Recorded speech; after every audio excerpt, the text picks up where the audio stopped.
memberikan kelegaan itu kepada saya dan saudara? Ya.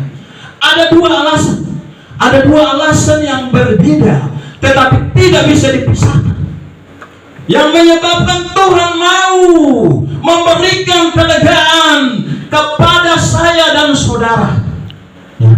Dua hal yang berbeda tetapi tidak bisa dipisahkan itu biasanya disebut dengan antinomi. Jadi kalau orang antinomi, dua hal yang tidak bisa dipisahkan. Suami istri, dia sama antinomi. Ya. Satu dari Rote, satu dari Batak, dong dua jalan, ternyata mukanya sama dong. Ya, atau lihat anaknya yang mukanya mirip dua-dua, bukan suami istrinya. Ya. Ada dua hal. Yang pertama, kenapa Tuhan mau memberikan kelegaan kepada umatnya? Yang pertama, karena kasih karunia Tuhan. Jadi kelegaan itu diberikan semata-mata karena kasih karunia Tuhan. Kemudian yang kedua, kelegaan itu mau diberikan karena hidup manusia itu bermasalah. Dua hal yang berbeda tetapi tidak bisa dipisahkan. Kalau manusia itu tidak bermasalah, tidak mungkin kasih karunia itu datang, karena kasih karunia itu sudah diberikan Tuhan sejak awal penciptaan manusia. Karena itu Bapak Ibu, ada dua hal alasan mengapa Tuhan mau memberikan kelegaan, karena kasih karunia Tuhan dan hidup manusia itu bermasalah. Kasih karunia yang dimaksudkan itu adalah suatu pemberian yang cuma-cuma, yang sesungguhnya kita tidak layak menerimanya. Ya, itu cuma-cuma, ya. Kita tidak layak untuk menerima itu. Itulah yang disebut dengan kasih karunia. Itu juga yang disebut dengan anugerah. Ya. Yang kedua, hidup manusia itu bermasalah. Ya. Hidup manusia itu bermasalah. Terus masalah itu apa? Orang bilang, saya ada masalah. Apa sih masalah? Ya. Apa itu masalah? Masalah itu orang bilang suatu pernyataan tentang keadaan yang belum sesuai dengan harapan. Itu disebut masalah. Atau orang juga bilang pertentangan antara kenyataan dan harapan. Sesuatu yang kita harapkan tidak terjadi, itu adalah masalah. Itu adalah problem.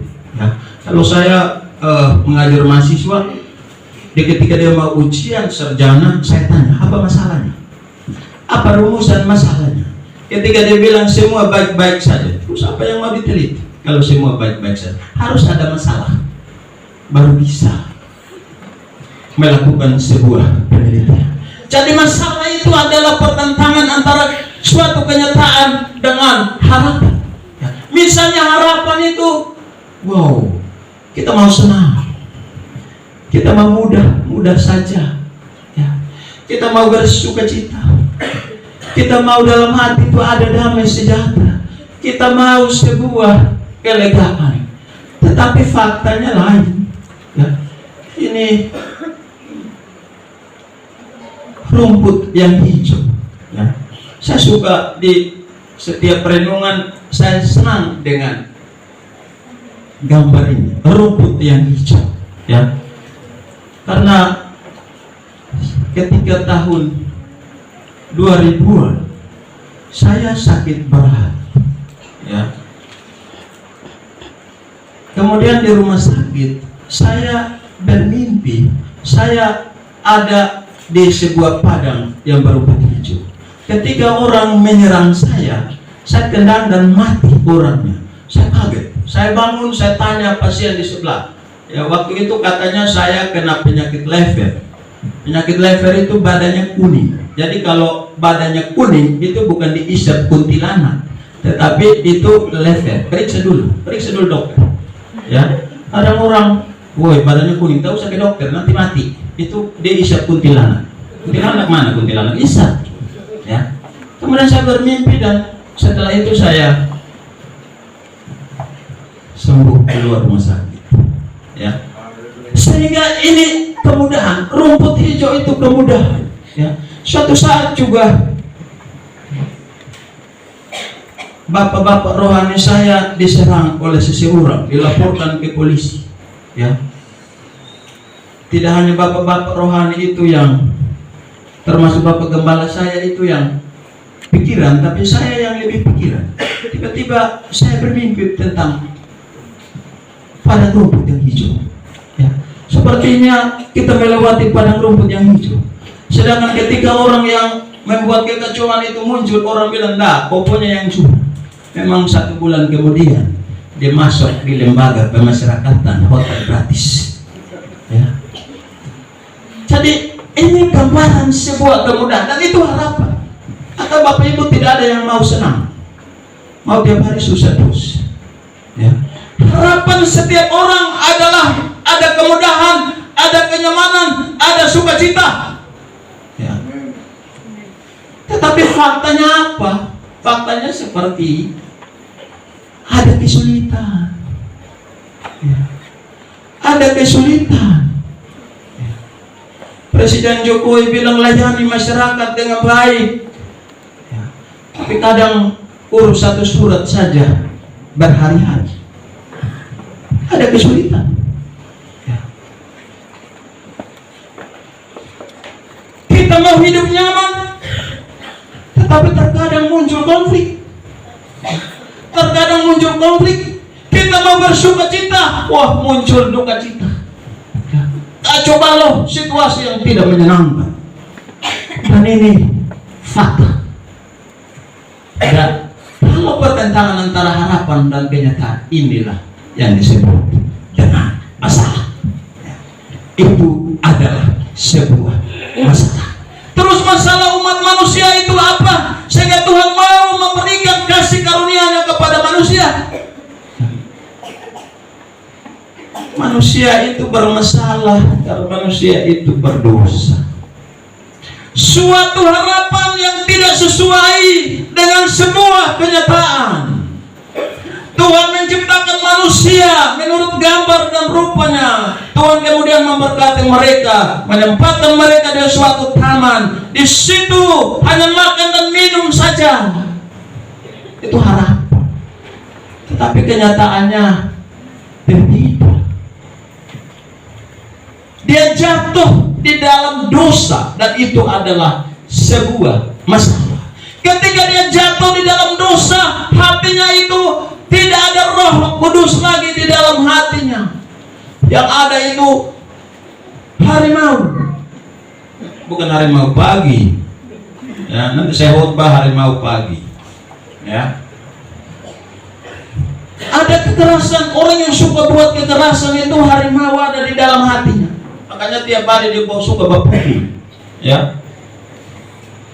Istrinya mau pergi ibadah, dia mabok kemudian mau pukul istrinya. Kok tidak usah pergi ibadah? Itu ada harimau dalam hatinya. Ya. Ada roh kesombongan. Ya. Ada banyak. Ya. Kalau orang yang suka di tempat yang kotor, ya, tempat pelacuran, tempat perjudian, itu ada babi di hatinya itu. Itu ada babi di hatinya. Makanya dia suka ke situ, ya. Orang yang suka nipu-nipu, ya, suka bersaksi dusta, itu ada ular dalam hatinya. Dia meskipun dia lihat ular, dia takut, dia lari, tetapi hatinya itu ular. Ya. Orang bilang kalau ketemu ular dengan orang rote, potong duluan orang rotenya baru ular kemudian. Karena orang rote itu lebih daripada ular. Tapi itu hanya ya pernyataan saja. Buktinya saya orang rote saya baik. Ya. Ini kenyataan dosa. Jadi hati manusia tidak ada kelegaan di sini, tidak ada kesejahteraan di sini, tidak ada kebahagiaan di sini. Karena semua yang ada ini binatang saja. Sedangkan roh Allah ada di luar hati manusia. Dan ini adalah dosa. Akibat daripada dosa itu, hubungan Tuhan dan manusia menjadi terputus. Ya. Jadi karena hati manusia seperti ini, dia menjadi terputus. Dia mau menyeberang datang kepada Tuhan. Di sini ada dosa yang memisahkan. Kalau dia maksa, dia jatuh ke lautan Kalau dia maksa, dia jatuh ke lautan apa? Ya. Dia seperti jembatan Noel Mina. Kalau tidak ada jembatan Noel Mina, mau ikut mana besok? Ya. Kalau mau paksa, Avanza jatuh, Avanza putih jatuh. Kalau mau paksa, kalau tidak ada jembatan Noel Mina, ya. Ini dosa memisahkan. Mau datang kepada hidup yang kekal tidak bisa. Karena apa? Ini akibat dosa. Hati manusia diliputi oleh dosa. Kekerasan, kesombongan, iri hati, dengki, macam-macam. Semua ada di sini. Ada Lucifer, ada setan di dalam hatinya. Saya kemudian terpisahlah hubungan antara Tuhan dan manusia oleh dosa. Maksa jatuh. Maka kasih karunia Tuhan itu datang. Kasih karunia Tuhan itu datang. Tuhan menutup dosa kita. Dia kemudian menjadi jalan, menjadi jembatan untuk supaya manusia bisa datang kepada Allah. Apakah ketika sebelum adanya masih ada jurang, ketika masih ada jurang kebinasaan, apakah Tuhan yang datang kepada manusia atau manusia yang datang kepada Tuhan? Tuhan yang datang kepada manusia. Dia menjadi jembatan, dia menjadi jalan. Makanya Yohanes berkata, akulah jalan, kebenaran, dan hidup. Tidak ada satupun yang datang kepada Bapa kalau tidak melalui aku. Hanya Yesus jalan keselamatan itu. Karena Yesus itu berasal dari surga. Dan hanya karena dia berasal dari surga, dia saja yang tahu jalan menuju surga. Orang lain menyatakan dia Tuhan, dia Nabi, dia ini, dia itu. Tetapi dia bukan orang asal dari surga. Yang asal dari surga yaitu Yesus namanya. Dan ketika dia asal dari surga, dia menjadi jalan. Dia mau membawa kita ke hadapan atau suatu kehidupan yang kekal. Jadi ini adalah bagaimana hubungan antinomi tadi antara kasih karunia Tuhan dengan hidup manusia yang bermasalah. Ketika Yesus datang, ketika dia datang, Bapak Ibu, dia berkata kepada saya dan saudara, marilah kepadaku semua yang letih lesu dan berbeban berat, aku akan memberikan kelegaan kepadamu. Hanya Tuhan yang memanggil saya dan saudara. Dia mau beri kelegaan, dia mau beri kebahagiaan kepadamu. Kalau saat ini keluargamu berada di dalam konflik, Yesus memanggilmu, marilah datang kepadaku, aku memberikan kebahagiaan dalam rumah tanggamu. Dia datang, dia menutupi segala dosa dan salah kita. Dan itulah yang disebut dengan kasih karunia. Yang kedua, manusia hidup bermasalah. Pertama dosa. Yang kedua itu masalah hidup hari-hari. Itu juga dosa, itu juga bagian dari masalah. Tapi ada kadang kehidupan ini mengalami permasalahan. Masalah apa? Masalah apa yang sering kita alami? Masalah itu tidak terlepas dari hidup kita, manusia. Hidup kita itu ada 3: tubuh, roh, dan jiwa. Tubuh dari tanah, roh dari Tuhan. Tuhan bentuk, tanah liat menuntut rupa dan gambar Tuhan. Dia meniup rohnya, jadilah manusia. Dia jadilah jantung kita jadi, hati kita jadi, tangan kita jadi, semua bagian tubuh kita jadi. Kemudian terkadang kita tidak menghargai ciptaan Tuhan.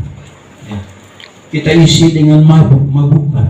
Mabuk itu minuman keras yang berlebihan itu mengakibatkan adanya penyakit lever. Penyakit lever itu ada pada hati, dan cirinya adalah badannya kuning. Ya. Nah, kalau badan kuning, suka minum, badan kuning, itu sudah lever. Itu bukan orang suanggi. Jangan bilang orang suanggi, itu perbuatan kita. Ya. Jadi kalau tubuh manusia, hidup manusia itu terdiri dari tubuh, roh, dan jiwa, maka masalah hidup manusia itu juga tiga. Ada masalah pada tubuh, ada sakit, ada kebutuhan. Tetapi kalau ada sakit dan penyakit pada tubuh saya dan saudara, Tuhan memberikan suatu jaminan. Hanya dengan bilur-bilurnya Dia akan memberikan kesembuhan kepada. Itu sebuah jaminan, sebuah jaminan kepada saya dan saudara. Kalau Anda kekurangan saat ini, Tuhan itu adalah sumber berkat itu. Tuhan akan memberkati. Ada masalah pada jiwa, iri hati, dengki, ya sakit jiwa. Sakit jiwa itu tidak hanya gila. Gila itu sakit jiwa yang parah.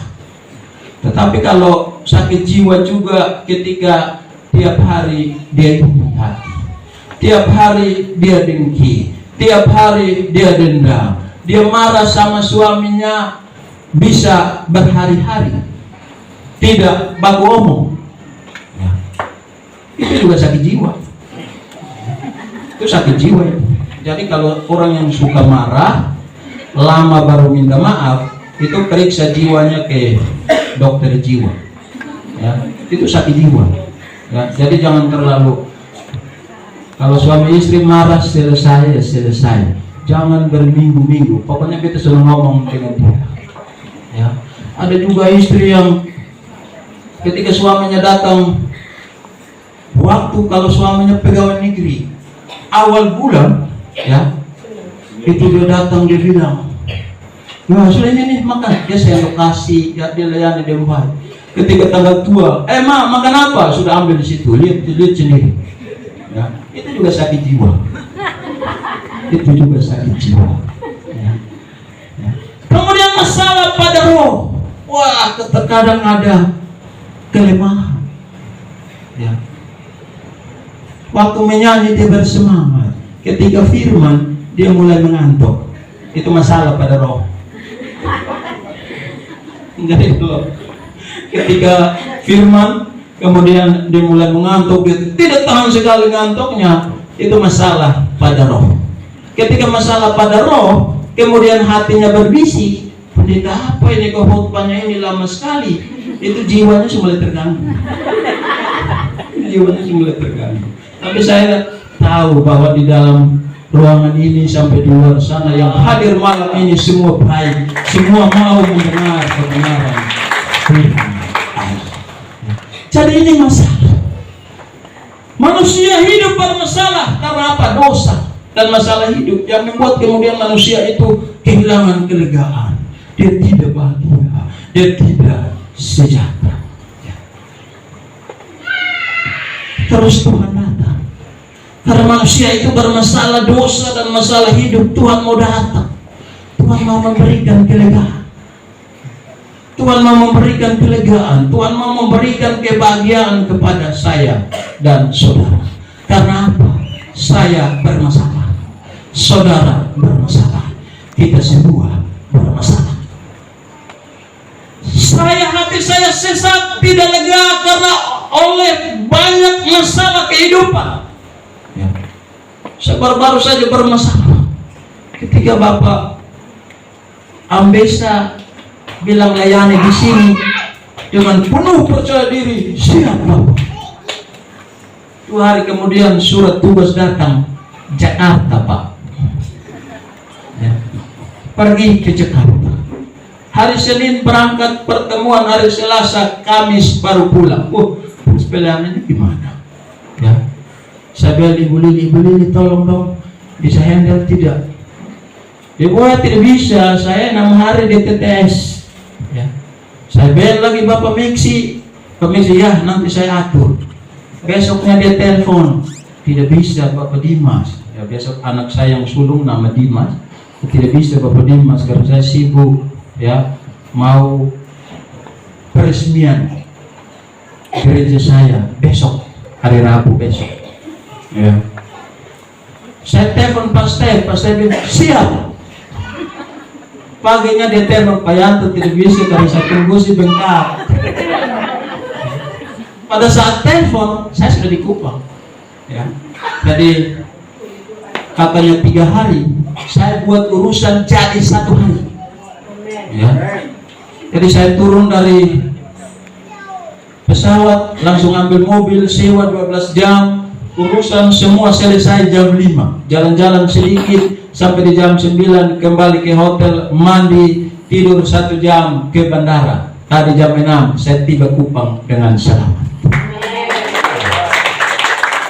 Selesai urusan, surat perjalanan dinas sudah ditandatangani. Mereka bilang kalau begitu store kembali biaya hotelnya. Memang saya sudah siap store kembali. Saya biasa bela orang korupsi, jadi saya sudah tahu ya, kalau saya makan itu jadi korupsi ya, saya sudah siap ya. Tuhan mau datang memberikan kelegaan. Terus caranya gimana Tuhan datang? Tuhan mau menjumpai Bapak Ibu. Mana? Ada sakit apa? Tidak ada caranya yang diajarkan oleh Alkitab. Pertama, kedatangan Tuhan sebagai manusia hina. Kenapa hina? Ya, dalam Lukas 2 ayat 7, dia hina karena lahir di kandang, dibaringkan di palungan. Itu dia menjadi orang yang hina. Dibaringkan di palungan. Yang datang itu bukan bupati, yang datang menjemput dia, membesuk dia bukan seorang gubernur, bukan seorang presiden, bahkan RT pun tidak. Yang datang menjenguk dia adalah gembala. Para gembala datang kepadanya karena dia adalah manusia yang hina. Dia datang sebagai manusia yang hina. Tetapi apa yang terjadi Bapak Ibu? Dia mulai bertumbuh. Dia mulai mengajar. Hikmatnya luar biasa. Dia melebihi seorang profesor. Ilmunya lebih dari seorang SHM, HLLM. Sakit hati makan hati, lama-lama mati. Lebih dari itu. Hikmatnya Alkitab mengatakan, hikmatnya luar biasa. Apa yang diajarkan? Kalau kita baca Alkitab, yang diajarkan itu hukum Tuhan. Dan hukum Tuhan itu pertama, kasihilah Tuhan Allahmu dengan segenap hatimu dan segenap akal bumi. Kasihilah sesamamu manusia seperti dirimu sendiri. Hukum Tuhan itu hukum kasih. Jadi ada 3 dimensi dari hukum kasih yang diajarkan Tuhan. Pertama, mengasihi Tuhan. Kedua, kasihi diri sendiri. Ketiga, kasihi sesama. Sesama ini masih terbagi. Sesama keluarga dekat, bahkan musuh sekalipun, Tuhan berkata harus mengasihi dia. Itu hukum yang diajarkan. Hukum yang diajarkan ketika dia lahir di kandang yang hina. Dia bertumbuh seperti manusia. Kemudian dia mengajar. Dia mengajar hukum Tuhan.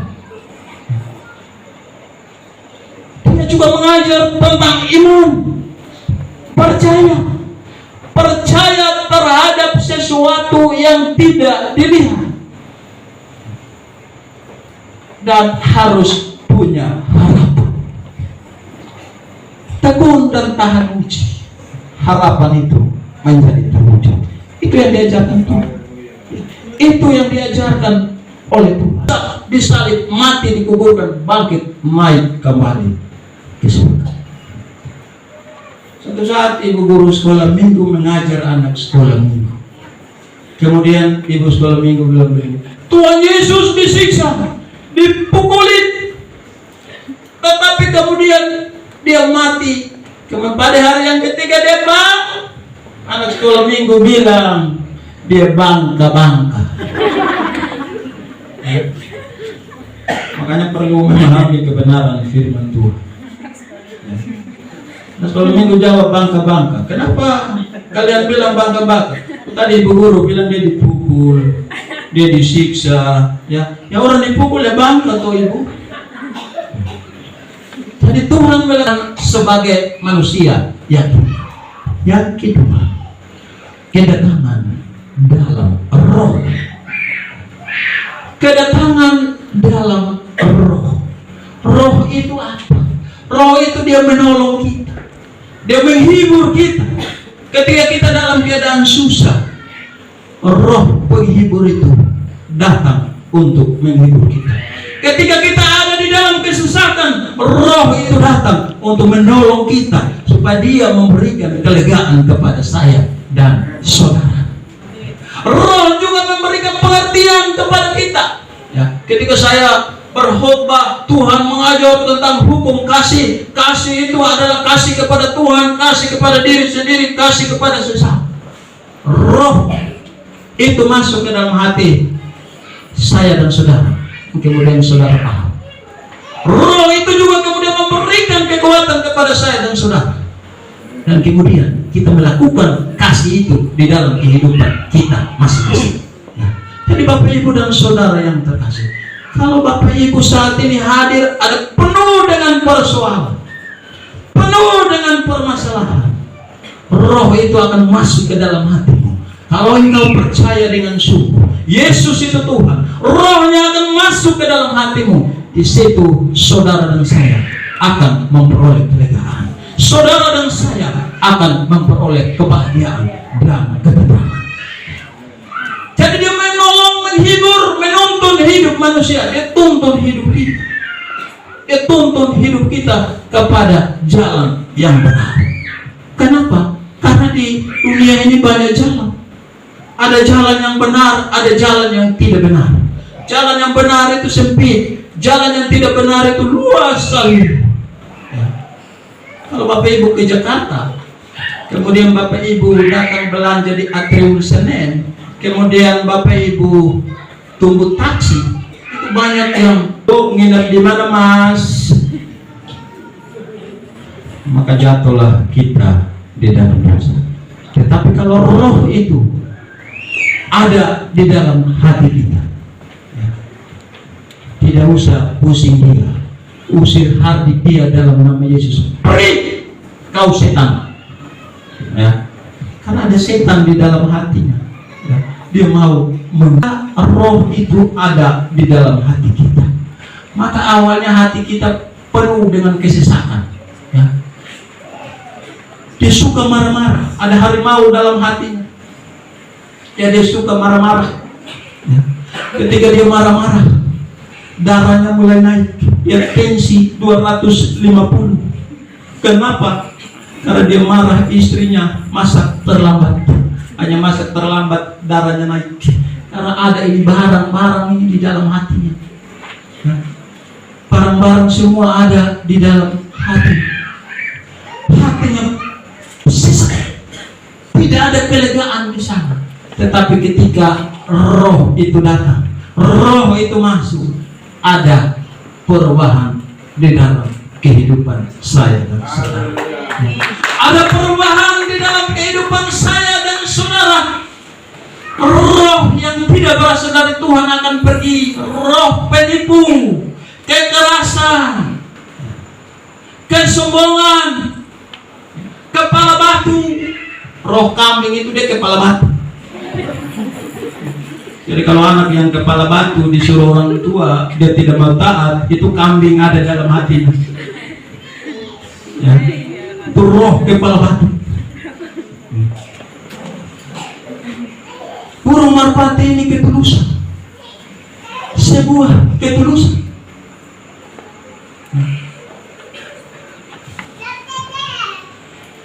yang kita peroleh itu apa? Kelegaan. Jadi kesesakan karena roh Tuhan itulah kita memperoleh kelegaan. Itu kedatangan Tuhan dalam roh, dan saat ini kita berada di dalam zaman ini. Kita ada di dalam zaman roh. Yang ketiga, bagaimana caranya? Kedatangan dalam kemuliaan sebagai hakim. Wah, dia tidak lagi datang sebagai manusia yang hina-dina, tapi dia datang itu sebagai seorang hakim. Dia datang di dalam kemuliaannya. Dia pegang palu ada di tangan. Hakim itu pegang palu. Dia menyatakan orang bersalah atau tidak bersalah. Ya. Kalau dia bersalah, hakim juga yang menentukan hukumannya apa. Ya.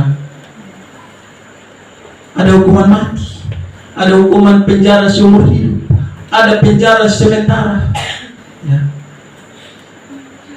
Banyak orang tidak senang masuk penjara, tetapi ada orang tertentu juga yang tidak mau keluar dari penjara.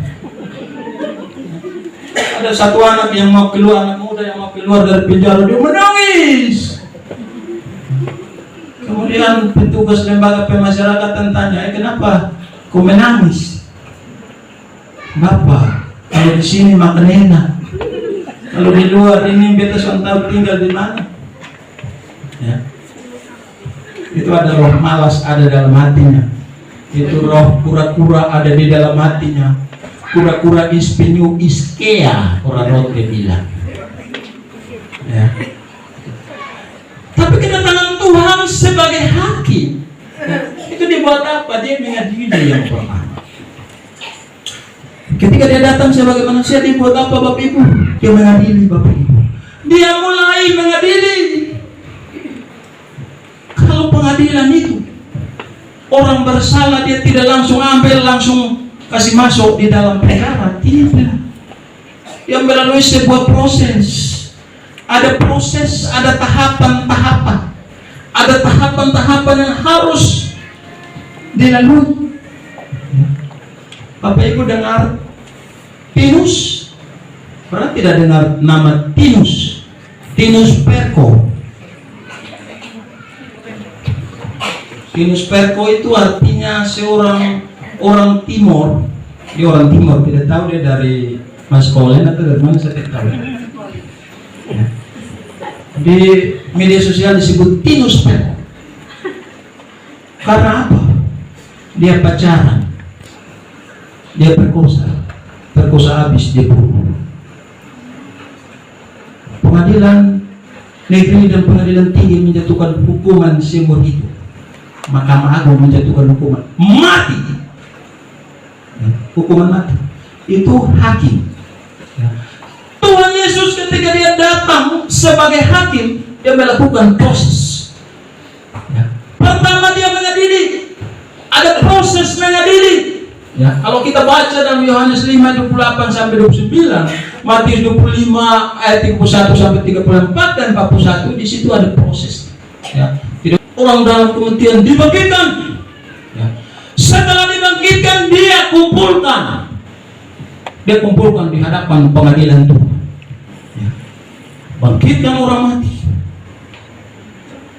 Dia mengumpulkan semua orang di hadapan Tuhan.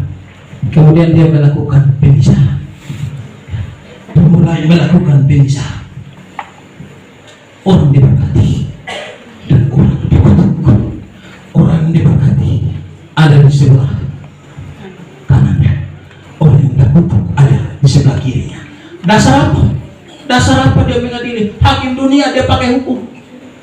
Hakim dunia dia pakai hukum. Sampai-sampai kita yang orang hukum itu baca undang-undang sampai undang-undangnya taruh begitu. Karena dia pakai hukum. Tuhan Yesus juga mengadili, dia pakai hukum yang diajarkan pada saat dia ada di dunia. Hukum kasih diajarkan. Ketika dia berkata, ketika aku telanjang, engkau tidak memberi aku pakaian. Ketika aku lapar, engkau tidak memberi aku makan.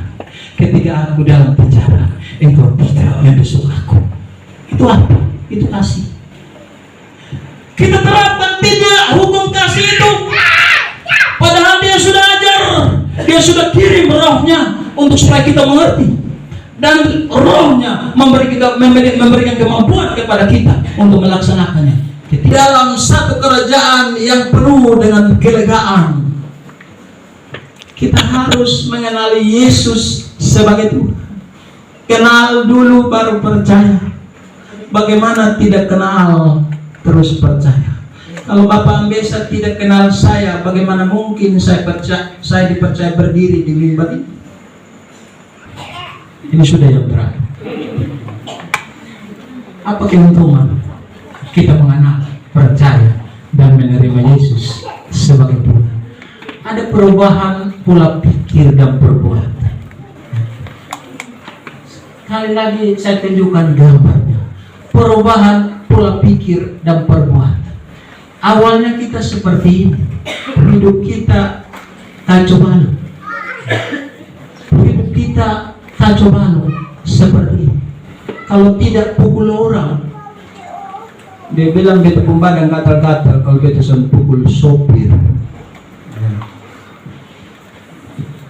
Itu dulu di Kupang itu sopir itu suka kena pukul, ya, suka kena pukul kalau di Kupang, ya. Kalau di Makassar sopir yang pukul penumpang. Di Makassar dia bawa adik, ya. Jadi ini kesesakan. Sebelumnya dalam hati kita selalu ada dalam kesesakan karena ada ini. Tapi ketika kita menerima Yesus, kita punya perubahan di kehidupan. Pola pikir kita mulai berubah, perbuatan kita mulai berubah. Ini keuntungan. Ini keuntungan yang kita peroleh ketika kita kenal, percaya, dan menerima Dia sebagai Tuhan. Jadi dari kesesakan, hati yang selalu sesak, tidak ada ketentraman, tidak ada kenyamanan. Ketika kita kenal, percaya, dan terima Yesus, berubah menjadi kelegaan.